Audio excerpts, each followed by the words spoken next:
চায়। মুফাসসিরগণ বলেছেন তৎকালীন সময়ের জাতীয় শয়তান ছিল 5 জন। জাতীয় শয়তান ছিল কয়জন? জাতীয় শয়তান ছিল 5 জন। 1 মিনিটে বলে শেষ করেছি। এক নাম্বার শয়তান ছিল মদিনায় কাব ইবনে আশরাফ।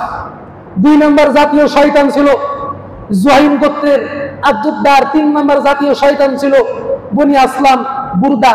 4 নাম্বার বনি আসাদে আউফ ইবনে আমের। আর 5 নাম্বার শামের আব্দুল্লাহ ইবনে আসওয়াদ। এরা তৎকালীন সময়ের জাতীয় শয়তান ছিল। এদের বিষয়ে আল্লাহ পাক রব্বুল আলামিন কোরআনের আয়াত নাযিল করেছেন।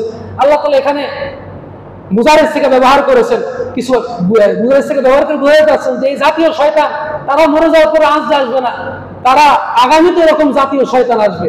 তা আমি আমার ধারণায় বলে জাতীয় শয়তান এখনো 5টাই আছে। আমার দেশের একটা জালেম জাতীয় শয়তান, পাশের দেশের একটা জাতীয় শয়তান, ইসরায়েল একটা জাতীয় শয়তান, 3টা, ট্রাম্প একটা জাতীয় শয়তান। এইভাবে আসাদ, এদিকে আপনার সিরিয়া, এইভাবে দেখেন বর্তমান সময় জাতীয় শয়তান কি 5টাই আছে। এরা আবার যাবে, এদের জায়গায় আবার মানুষকে পথভ্রষ্ট করার জন্য, মানুষকে হত্যা করার জন্য, পৃথিবীর ভিতরে অরাজকতা এবং অশান্তি সৃষ্টি করার জন্য এইভাবে আবারও জাতীয় শয়তান জন্ম নেবে। কিন্তু জাতীয় শয়তানরা মুসলমানদেরকে একেবারে নিশ্চিহ্ন করতে পারবে না।